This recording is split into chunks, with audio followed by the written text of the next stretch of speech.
आपण पाहत आहात दैनंदिन जीवनातील ताज्या घडामोडी न्यूज जंक्शन सोबत। बातमी आपल्या लोकहिताची।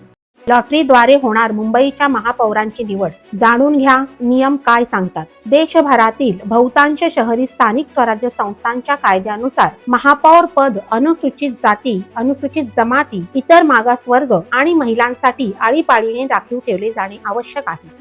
महाराष्ट्राचे उपमुख्यमंत्री एकनाथ शिंदे यांनी रविवारी बृहन्मुंबई महानगरपालिका नव्याने निवडून आलेल्या शिवसेना नगरसेवकांशी चर्चा केल्यानंतर सांगितले, मुंबईला महायुतीचा महापौर मिळेल। महायुतीतील महायोगी पक्ष म्हणजेच भाजप आणि एकनाथ शिंदे यांच्या नेतृत्वाखालील शिवसेना यांच्या या महत्त्वाच्या पदावरून आपापसात रस्सीखेच करत आहेत।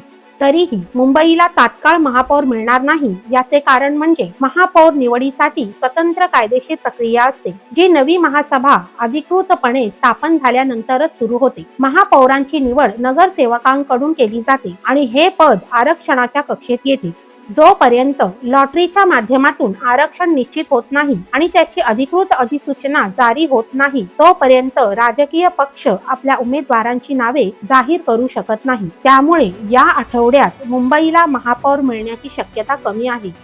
देशभरातील बहुतांश शहरी स्थानिक स्वराज्य संस्थांच्या कायद्यानुसार महापौर पद अनुसूचित जाती, अनुसूचित जमाती, इतर मागासवर्ग आणि महिलांसाठी आळीपाळीने राखीव ठेवले जाते। हे आरक्षण आधीच निश्चित नसते, त्याऐवजी शहरी विकास विभागाकडून काढल्या जाणाऱ्या लॉटरीद्वारे ते ठरवले जाते। ही लॉटरी पूर्ण झाल्यानंतर आणि श्रेणीची अधिकृत घोषणा झाल्यानंतरच महापौर निवड प्रक्रिया सुरू होऊ शकते। त्यामुळे मतमोजणी पूर्ण झाल्यानंतरही मुंबईला महापौर मिळण्यासाठी काही दिवस जाऊ शकतात।